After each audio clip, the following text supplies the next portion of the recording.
فمن كان مؤمنا مخلصا يلزم أن لا مخلصا يلزم أن لا يكون متعصبا مختلفا.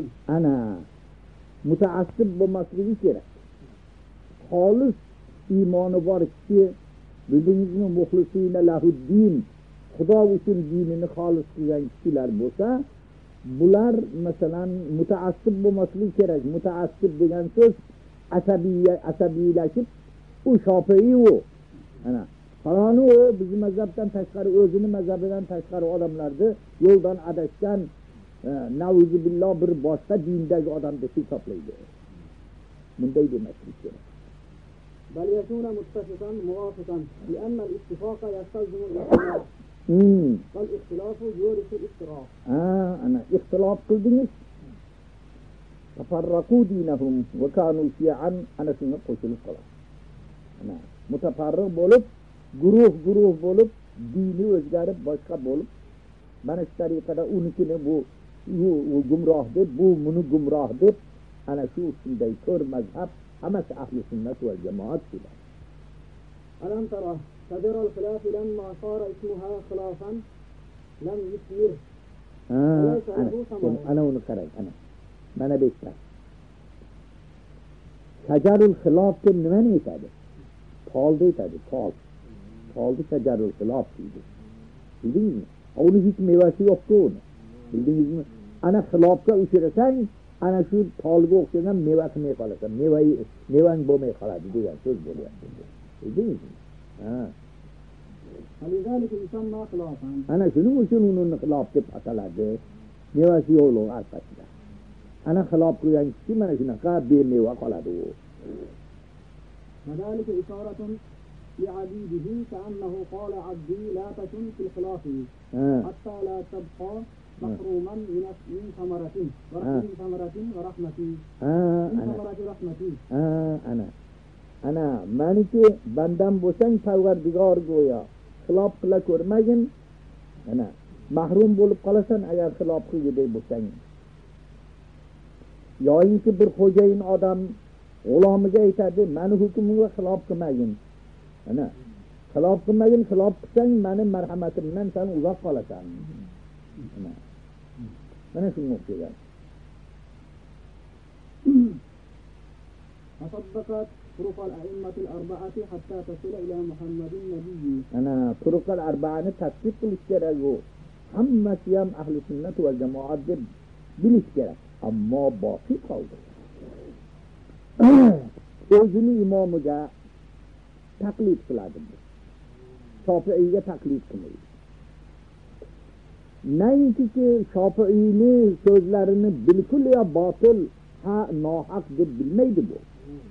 Lekin aytadi, avlo bizni yo'limiz. Bizi turgan, bizni imomimizni aytgan gaplari u kishini yo'llaridan avlo bu, haq bu. Bildingizmi? O'zini nazdidagi o'zini o'sha imomini yo'lini haq deb bilgandan keyin, avlo deb bilgandan keyin shunga ittibo qilishga lozim bo'lib qoladi o'ziga. Bu yo'ldan chiqmaslik lozim bo'lib qoladi. Bildingizmi? Undan bu kelib chiqmaydiki, Shofi'iyning yo'llari bilkul botil yo'l ekan, bu kelib chiqmaydi. Mumkin bizniki-ku haqmiz, bizniki haq deb bilamiz. Mumkin o haq bo'lsa, buni ham aytamiz. Mumkin o haq bo'lsa, lekin endi u bizga gumrohlik nisbat berib bo'lmaydi bu to'g'rida ham. Agarki Xudoning nazdida o haq bo'lib, bu g'ayri haq bo'lgani bilan buni botilligi chiqmaydi bundan. Bildingizmi? Ana hamma ham Xudo tarafga borishni istaydi. Ana Xudoning yo'lida yurishni istaydi. U ham bo'lsa, bu ham bo'lsa. على أن مثلا من ينتقل من مذهب إلى مذهب كمثل الكلب الذي ذكر في الكتاب قليلا. كمثل الكلب إن تحمل عليه يلهث أو تتركه يلهث. أنا في موقف bu o'zi shariatni o'yinchoq qilib, hazil o'yin qilib olgan bu. Qaysi tarafda osonlik bo'lsa, o'sha yoqqa qarab yuguraveradi. Bir hukmga kelganda İmam Azam'ın yo'llari qiyinroq bo'lsa, Shofi'iynikiga osonroq. rost. Mana hozir men misolini aytib beraman sizga. Shofi'iyni yo'llari qiyinroq bo'lsa, Shofi'iynikiga osonroq. Bildingizmi? Ana hamma ham Xudoning nazdida u haq bo'lib, bu g'ayri haq bo'lgani bilan buni botilligi chiqmaydi bundan. Bildingizmi? Undan bu kelib chiqmaydi. Mana shu endi o'sha kishilki amal qilaveraylik.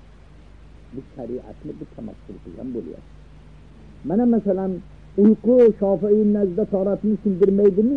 Shunday tambal odamlar uxlab turib, ha endi tahorat qilib o'tiramanmi? Ana Shofiyning so'zlari uxlab tahoratni sindirmas ekan, o'shanga amal qilaveray deb betahorat ana bu namoz o'qiradi. Buni namozi qabul bo'lmaydi bu.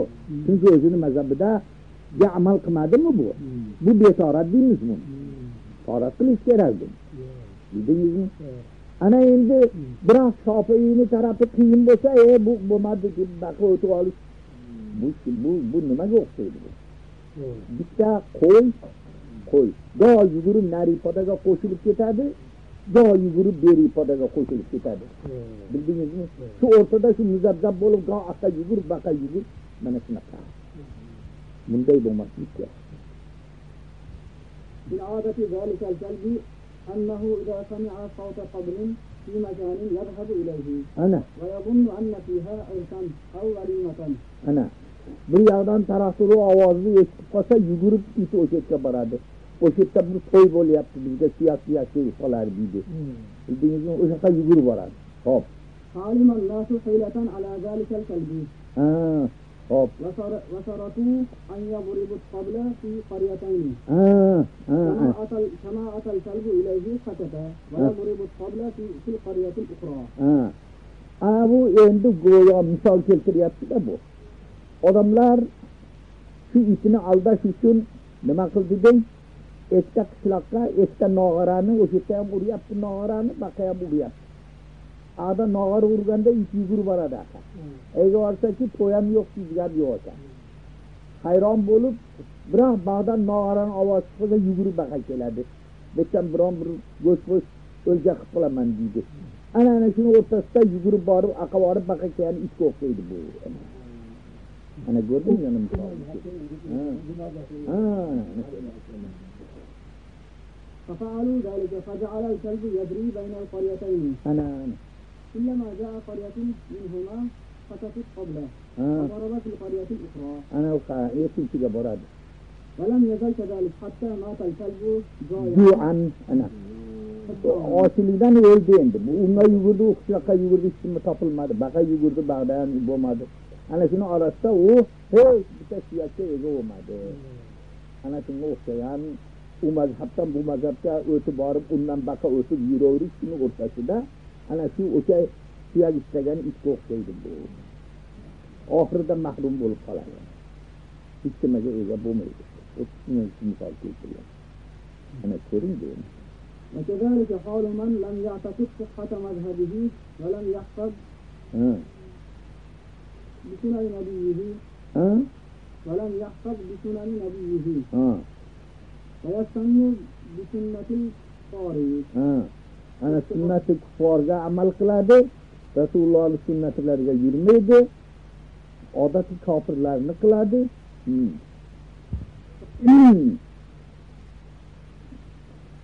Mana shu tariqada endi mana eshitilaring bu gaplardan. Mazhab degan narsa nima degan narsa deguvchi kishi. Demak, shu mujtahidlarimizni yo'lidan borganimizda biz Rasulullohning sunnatlariga yetgan bo'lar ekanmiz. Bu yo'ldan adashib qolsak, gumroh bo'lgan bo'lar ekanmiz. Shu to'rtta yo'l ekan o'zi, to'rt mazhab tuzgan shu yo'l shu. Buni bezinchisi yo'q endi. Bildingizmi? Endi shuni inkor qilib, bu yo'llardan yurmayman degan kishi hech yerga yetolmaydi. Hech yerga yetolmaydi. Endi Rasulullohning sunnatlariga hali ba'zi yoshlar, mana shu tariqaga kirib qolgan yoshlarni ko'ramizki, sochini maniga tushirib olgan bo'ynida. Ham desangiz aytadiki, Rasulullohning sunnatlari deb hujjat topib olibdi. Xo'p. Rasulullohning hujjatlari emas. Bu nasoralarning odati bu. Agar Rasulullohning o'xshagan soch qo'yaman desang, mana bu yerdan farq ochasanda eski qilib maneri olib kelasan. Ana Rasulullah'ın sochlariga muvofiq bo'ladi.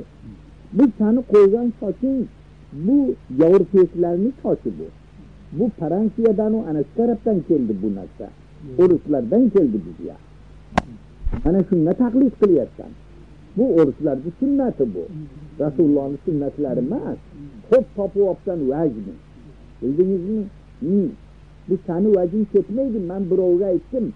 Mana bu yerdan tarqochsin, o'lib qolsang ham qilmassan buni. Xotin kuyov o'xshab qolaman deb qinaysan ham buni. Endi aytasanki, sochim Rasulullah'ning sochlari deysan. Yo'q, Rasululloh bunaqa soch qo'yganlari yo'q. Bildingizmi? Bu hammasi seniki qalbaki ish bu. Tamomi fe'ling hammasi nasoroni fe'li hammasi. Turmushi.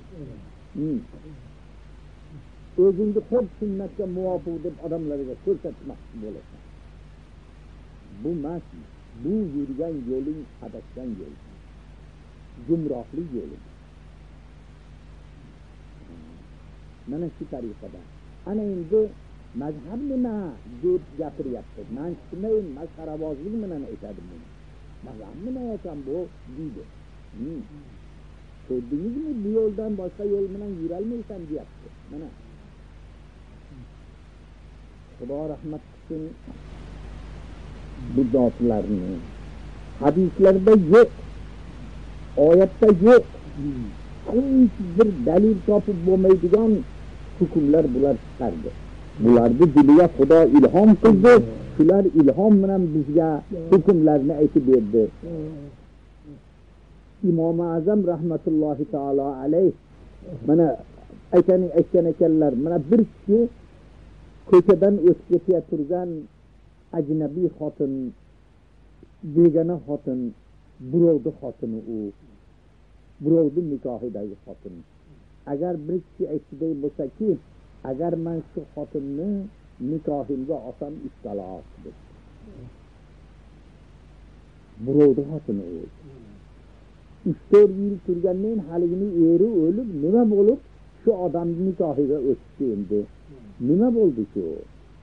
İmam Azamdan so'ralganda ekanlar 3 taloq oldu bu. 3 taloq oldu. Şart ki mevcut oldu mu? İntezavvatçıki dedi. Taziz oldu mu? Oldu. Ana paanti talıkın salasam mürekkep buldu bununla.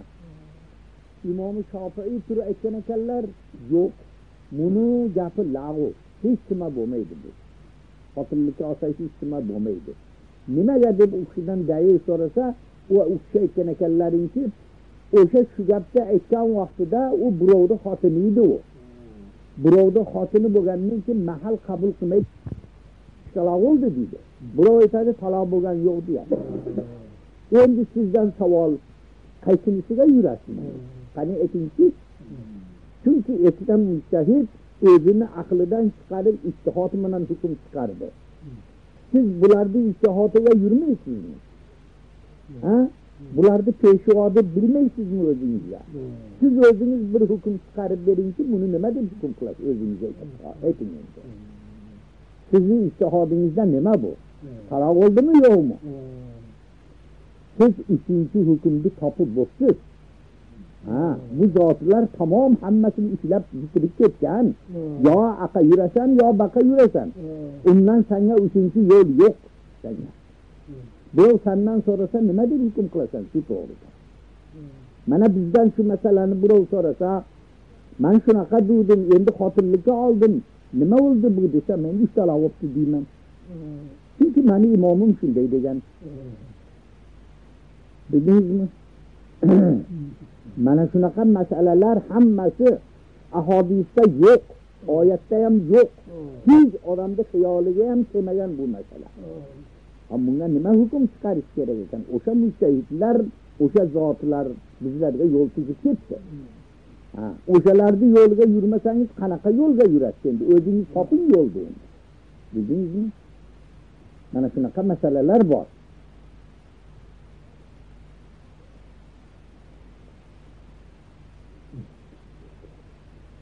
İbn Abi Layla o'zlariga ham asr bo'ladi Imom Azam. U ham mujtahid u ham.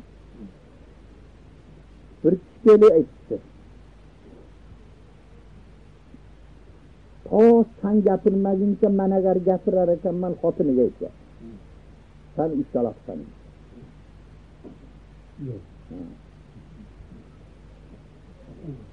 Xotini turib javobiga aytdi, sen gapirmaguncha men gapirsam, meni tamom qo'limdagi bor narsam masalan Xudo yo'lida bo'lsin.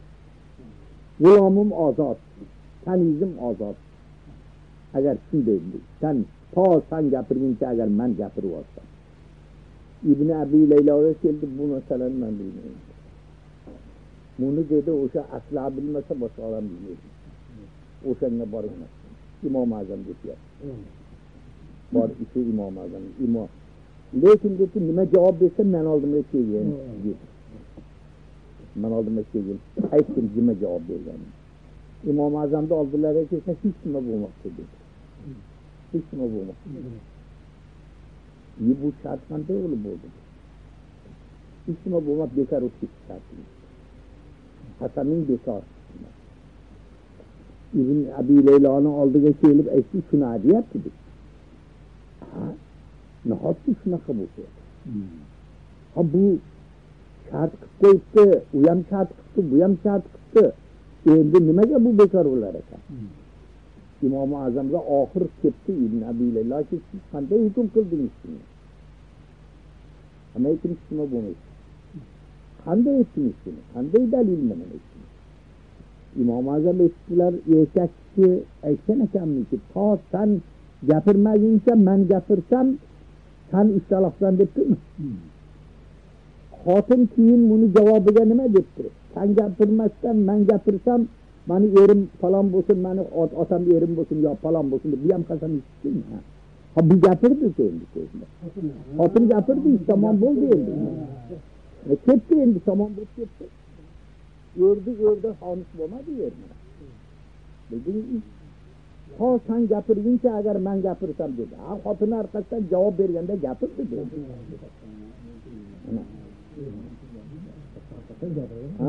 Mana aytgan sanga kelgan ilhom bizga hech kelmaydi. Shundan hech aqlimiz yetmabdi bizga. Shunaqa masalalar juda bu mujtahidlarimiz oralarida juda talashlar ko'p bo'lgan juda. Bildingizmi?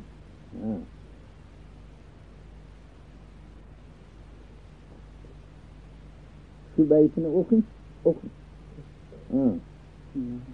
Zatullahi leysat ayna zatun ve la gayran sivahu zanfisali. Hop. Zanfisali. Hop. Men endi sizlarga bir misol bilan tushuntirmasam sizlar bunga tushunmaysizlar. Bu zohiri shunday deyapti. Sifatulloh ayni zotdan bo'lmaydi, zotdan g'ayran bo'lmaydi deyapti. Nima bo'ladi? Nima? İkincisi varım bekle, ikincisi yok. Ya aynı bolup çıkadı ya gayr bolup çıkadı. Bu kızık oldu bu da. Endi şunday bilinler. Bir adam mesela hem qori, hem olim. Bildiniz mi? Hem qori hem olim. Şunu qorilik sifati ham bor şu odamda, olimlik sifati ham bor. Shundaymi? Shuni masalan lafzi qori degan lafzni shuni mafhuman har bir jihatdan şu odamda ayni deymizmi? Yo'q, ayni bo'lmas bu. Chunki qori deb kimga aytadi? Allazi yaqra'ul Qur'ona, u odamiki Qur'onda tilovat qilib o'quvchini qori deymizmi? Buni mafhumi boshqa, Zaydning mafhumi boshqa. Masalan Zayd o'sha odamning nomi.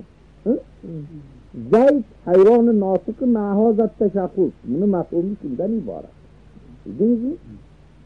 O buni mafhumi bilan allazi yaqra'ul Qur'ona mafhumi bitta bo'ladimi? Bo'lmaydi. G'ayr bo'ldi bu. Bildingizmi? Buni ekoni bitta deb aytolmaymiz. Endi g'ayram emas deyapti endi. G'ayram emas degani shu qori ham shu Zayd, Zayd ham mana shu Zayd deydi. Bildingizmi? Mistoqi bitta-da buni. Bildingizmi? Yo qori deb ismatini aytyapsizmi? Ha shu Zaydni aytyapsizmi? Qori desa ham shu Zayd, qiroat qiluvchi ham shu Zayd, ana shu o'sha ham inson bo'lib turgan o'sha zoti bu ham shu. Zotan ikkovi bitta narsa. Zotan ikkovi bitta narsa. Şu Al-Qari'nin mavsufi kim o'zi? Mana shu Zaydmi axir? Ana bu Zayd emas, mana Mulla Asadullahni olaylik. Yo mana bu Abjalilni olaylik, qori shular edi. Qori desam ham shu Abjalilni o'zi shunga sodiq keladi. Bildingizmi? Abjalil desam ham shu qoriga sodiq keladi. Şu qori Abjalil ikkovini mistoqi bitta ekan deydi. Mosadaqa alayhi ikkovi bitta. Bildingizmi? Mana bu to'g'risida ayn bo'lyapti. Ammo mafhuman bu qori boshqa, u Abjalil boshqa. Bildingizmi? Allazi yaqra'ul Qur'ona bi'aynihi shunu sodiq kelmaydi unga da axirda. Bildingizmi? Uni haqiqatini tushunsangiz, hayroni notiqi ma'hoza tashahhudun mafhumu axir. U mafhum bilan bu mafhumu ikkovi bitta bo'ladimi? Bo'lmaydi bu. Bildingizmi? Demak, Parvardigorning 8 sifati bo'lsa, hammasining mistoqi bitta zoti Parvardigorda. Uni yonboshiga boshqa odam kelgan yo'q-ku. Ana, bildingizmi? Hammasi sodiq keladi. O'sha Xoliqun, Roziqun, hammasi shu bitta Parvardigorga sodiq keladi. Bildingizmi? Agarki bu lafz mutaaddid bo'lgan bilan mistoqi bitta-da bunida. Shuning uchun ayn deydi, g'ayr emas deydi. Zantisol emas, shu boshqa yoqqa sobiq mana shuni o'ziga sobiq keladi. Bildingizmi? Ammo inki har jihatdan ikkovi bitta desangiz, bu ham sobiq keladi. Har jihatdan bitta emas-da. Ar-Roziquni ma'nosi allazi yarzuqul iboda degan bo'lyaptimi? Al-Xoliqu allazi yaxluqul iboda. Buni mafhumi boshqa, uni mafhumi boshqa, zoti Parvardigorning mafhumi boshqa. Bu e'tibordan mug'oyirati ma'lum bo'lyapti. Ana shunday deb. Tushundilaringmi endi?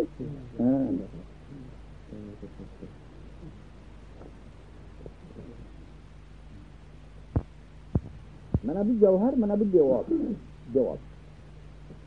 Mana bu oxladingiz, mana bu avoriz bu. Mana bu oxlangni oldi o'ziga. Mana bu avoriz bu. Bildingizmi? Buni olib qo'y ustiga qizil bo'yab olgandek bo'lsang, yana bitta begona oriz yana keldi shunga. Parvardigor mana shunaqa mahalla avoriz emasinki, u avoriz kelib unga oriz bo'lsa, yana bittasi kelib, yana bittasi oriz bo'lsa, mahalla avoriz bo'lmaydi Parvardigor. Parvardigorning vahdoniyatiga xilof. Bildingizmi? Parvardigorning zotida bunaqa tabaddul ta'dimasi bo'lmaydi bu. Tag'ayyur tabaddul mahol emas.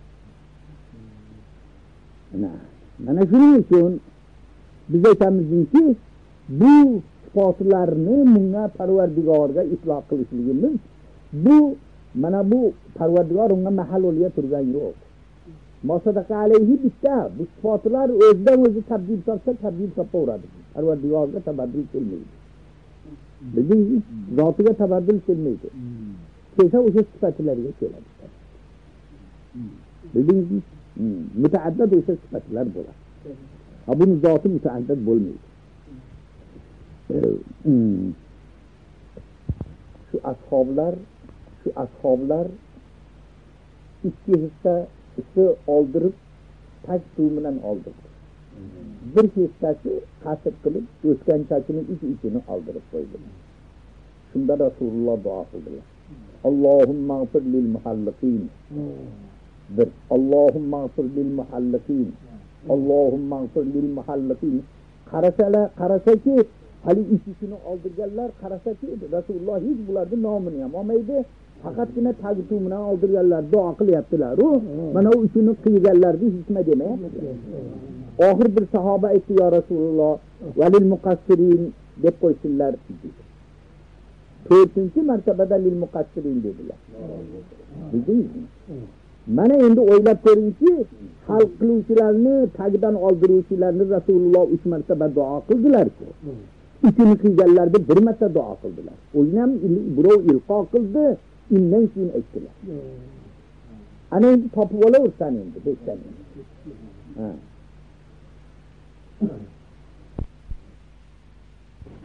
Ha payg'ambar kim bo'lmasin savol qilmadi buni. Endi payg'ambarlar ham nihoyat darajada qo'rqadilar. Shu Parvardigorni oldidan mas'ul bo'lishdan juda qo'rqadilar. Bizdan nechi baravar qo'rqadilar.